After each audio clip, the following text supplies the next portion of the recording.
And I think for those people that are in mortgage and real estate today, that doesn't speak to you, I think that it's going to be challenging, because this is the kind of market that requires the mindset of someone who's got to love this industry, because it's not fun right now. Some of the best performers that I know in mortgage and real estate are really struggling right now to maintain even average levels of success by any standards. And so for those of you who are newer to the industry, or those that really are just in this industry because there was a time where it was opportunistic. And let's be honest, I mean, in 2020, 2021, the first part of 2022, anyone who worked in any type of sales or finance type of an industry would have looked at the mortgage industry and said, man, that looks sexy. Maybe I should, look at doing that for a living. And a lot of people migrated to our industry. And a lot of people who were in the industry before that just accidentally saw levels of success, not because of their focus, their hard work, or because they were innovative in their approach to sales or strategies, but because rising tides lift all boats, and they got used to a level of success. And that was because of the market, not necessarily because they were doing the right things day in and day out.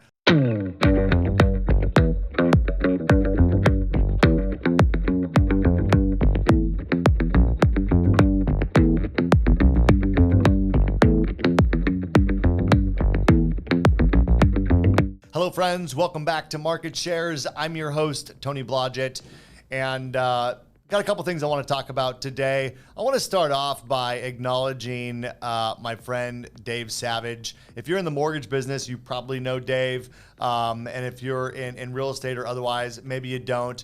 But he is the Chief Innovation Officer at Trust Engine and founder of Mortgage Coach, and just overall a great guy, but also a huge influencer and an inspiration and an innovator in the mortgage business.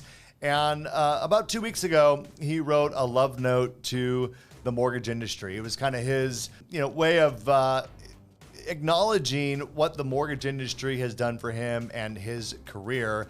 And although I have not written my own love note to the mortgage industry, I did want to just talk about it briefly, because it was a really cool idea. And for someone like myself, who got into this industry at 20 years old, just out of high school, I did not have the opportunity or real desire, quite frankly, to go to college, but to have a career where I've been able to, help so many families during my time as a loan originator, help people build their financial wealth, make, good decisions, and help them build strategies around how to manage their mortgage debt, acquire more real estate, so on and so forth, was, a very rewarding part.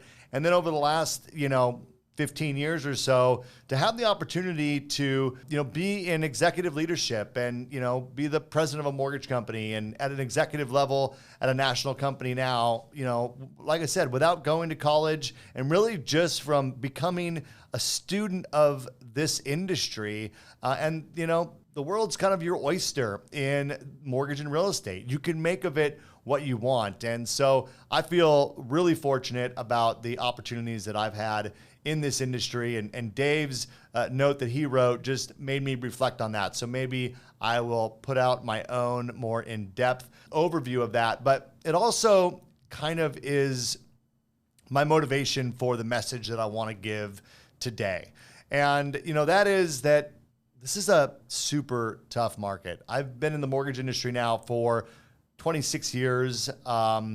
July 7th, I think, was my anniversary, and started back in 1997. So I think I'm doing my math correct there. It's close, 25, 26 years, something like that. And it hasn't always been easy. I will promise you that. Matter of fact, the first few years were quite a grind. I overcame the challenges of my own self-doubt. I was out there in an industry where the average age was much older than I was at the time. And most people had a background in sales or finance or something like that. And I had a background in high school. So, there was definitely challenges getting going. But then even after having levels of success that I thought were great, this market, this industry, it can turn around quickly and it can kick you right in the teeth.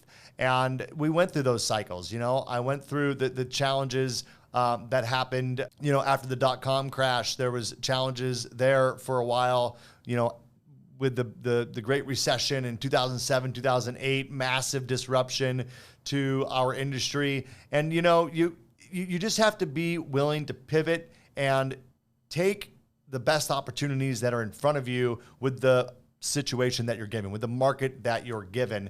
And that's what we all need to do. And that's what we're doing here today. But what I want to speak to is the folks that, maybe wouldn't be compelled at this point in their career to write a love note to the mortgage industry or real estate industry for that matter, if you're in the real estate space. See, the reason why that resonated with me so much is because I can look back on a long 25-year career and I can go, wow, I can absolutely relate to what Dave was saying. I can relate to the desire to acknowledge how much this industry has done for me and my family.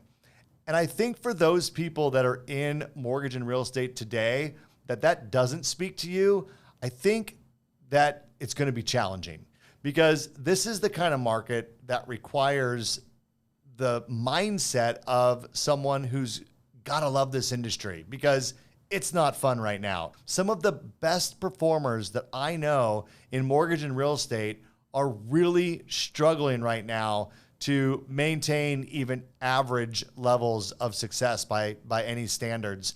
And so for those of you who are newer to the industry, or those that really are just in this industry because there was a time where it was opportunistic. And let's be honest, I mean, in 2020, 2021, the first part of 2022, anyone who worked in any type of sales or finance type of an industry would have looked at the mortgage industry and said, man, that looks sexy. Maybe I should, look at doing that for a living. And a lot of people migrated to our industry. And a lot of people who were in the industry before that just accidentally saw levels of success, not because of their focus, their hard work, or because they were innovative in their approach to sales or strategies, but because rising tides lift all boats, and they got used to a level of success.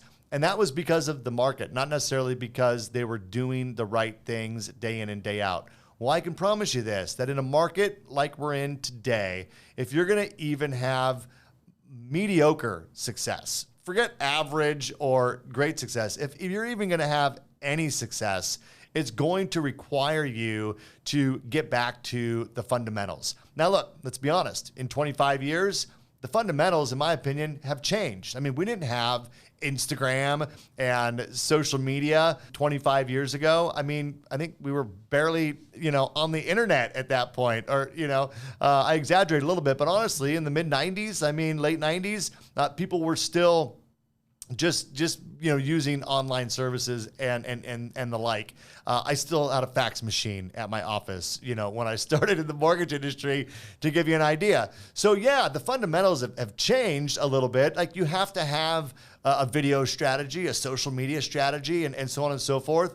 But you certainly can't only have those things. I see so many loan officers that all they have is, look, I'm doing my Instagram, I'm doing my Facebook, I'm doing this. And it's like, okay, that's one piece of your business, but you actually have to go meet people as well. And so we're back to the days of, making sales calls, right? You can use social media to help bridge the gap, to help build the relationship, to make yourself a name in the marketplace. But at some point, you got to get out of your chair and you got to go get face to face with people. Maybe that's coffee meetings, maybe that's lunch, or maybe it's even, less formal than that. Maybe it's going to open houses. Maybe it's stopping by real estate offices. Novel idea. I know a lot less people work in their offices than they used to, but people are still there doing business. And we need to go find the people that are doing business. If a realtor is in a real estate office today, chances are they're doing something with a transaction, which means they have a transaction, which means they're exactly the kind of person you want to be talking to. And so as I think about these strategies and, at least within our organization, these are things that we're talking about with our loan officers. These are things we're coaching on is, what are the daily activities that you need to do? Not only do them, be good at them, and then track the number of them that you're doing. These are some of the things that we're talking about to be successful in this market.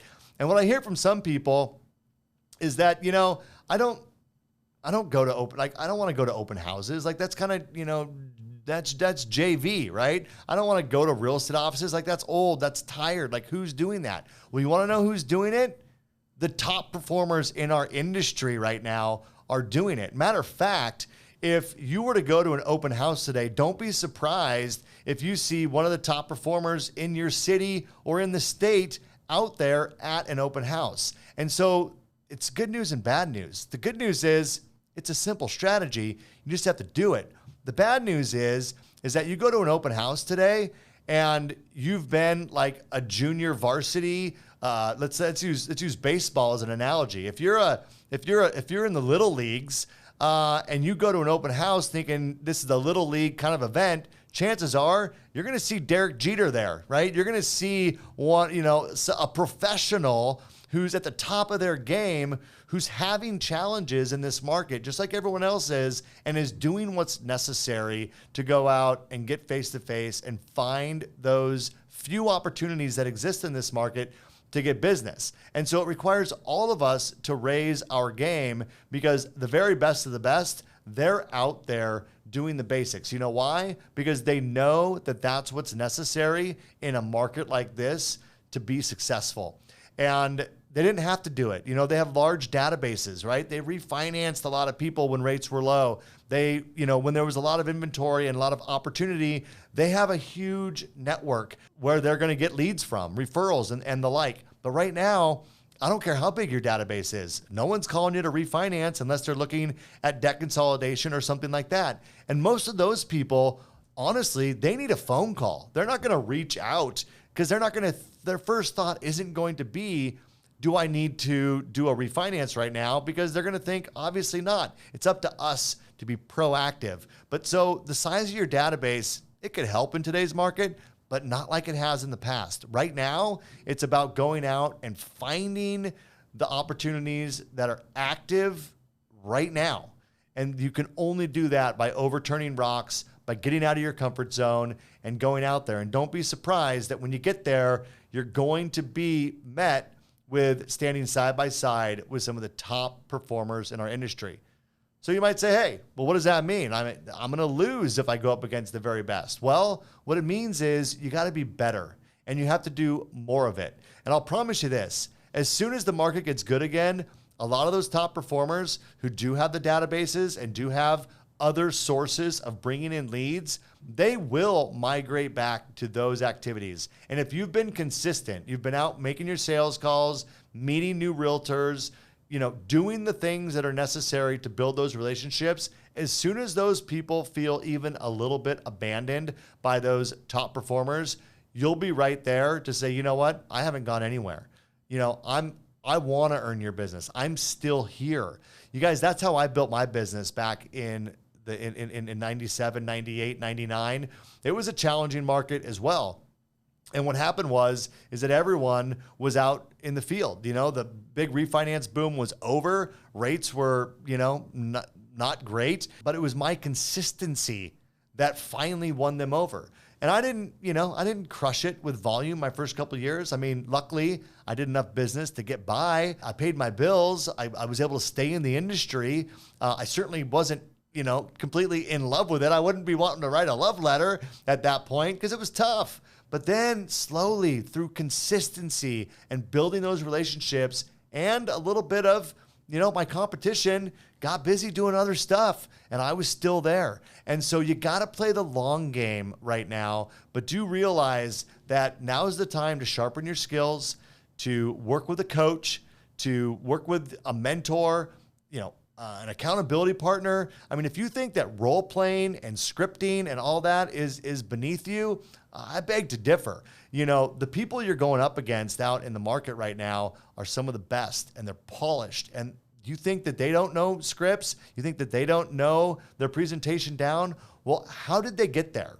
Many of them did it through coaching, through scripting, but also they have a lot more at-bats than you do. They've done a lot of these meetings over the years. And so for them, it's old hat. So how do you get there without actually having the transactions? Well, you got to role play. You got to do things that are a little maybe unconventional, uncomfortable to do, but that's how you build your skills. Get in front of a camera like we're doing right here. Record yourself doing a presentation.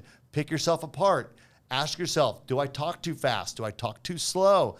What are my mannerisms? How do I sound? Do I sound confident? Do I, whatever the case may be. Don't be afraid to do that. Now you might say, that's awkward. I would agree. It's not the funnest thing to do, but this is what the best of the best do. So anyways, you guys, that's really my message, is that when I saw Dave's love note, I'm like, I love this industry, and this industry's been great to me. And I imagine there's some people out there who can't say that right now. And so if that's you, you need to ask yourself, am I only here because it was an easy opportunity? Because if you were, or if you are, it's probably time to leave. And I hate to say that. That might sound harsh, but it's not harsh, because this is not an industry, at least right now or for the foreseeable future, that you can find success in hoping for opportunity to come your way. It's not going to happen. So if you don't love doing the things, or you're not willing to do the things that are necessary to find success in this market so that you can look back after 10 years or 20 years and say, you know what? I love this industry for what it's done for me and my family and my legacy that I want to leave, then it might not be the right thing for you. But I know that if you're willing to persevere through the challenges, if you're willing to do the things that maybe you don't want to do, or maybe you don't even know that you're supposed to be doing, like that's a big thing, right? There's a lot of people who've gotten in this industry in the last few years who found okay success without having to do the fundamentals. So maybe you're looking at your career 4 years, 5 years, 6 years in the mortgage industry going, why am I not being successful? Well, maybe you never actually learned what it takes to build a business in this type of market. So go find that help, reach out. There's resources out there, whether you pay for them, whether you can get them from the company that you work with. But find YouTube, for gosh sakes. Dave Savage, who I mentioned, go to his YouTube page, the Mortgage Coach YouTube page, and get some inspiration there. But do something that is going to give you the strategies and ideas. And the last thing I'm going to leave you with is mindset. A lot of us, you've heard this so many times. You're like, whatever. But I promise you that if you go at this with the right attitude, when someone asks, how's the market doing? Don't say that it sucks, right? That's not helpful to anybody. It's okay to admit the challenges, but talk about your optimism, right? Say, look, it's a challenging market right now, no doubt. But you know what? I feel more invigorated than ever, because what that means is this is an opportunity for me to build market share. I got more relationships and more conversations happening right now than I've ever had. And you know what? That gets me excited every day. Like, that's how I would answer that question. And you need to have the mindset to answer that question that way as well. Because in 20 years from now, I want you to feel like, you know what? I owe it to this industry to look back and write a love note for the success that I've had. I hope that resonates with you, and I appreciate your time and attention watching Market Shares. I love creating this content and speaking to all of you. We have some exciting episodes coming up, so make sure that you like and subscribe. That certainly helps us, show up when people are searching. And you got to subscribe, because that way you get notified when we drop a new episode every single Friday. Take care.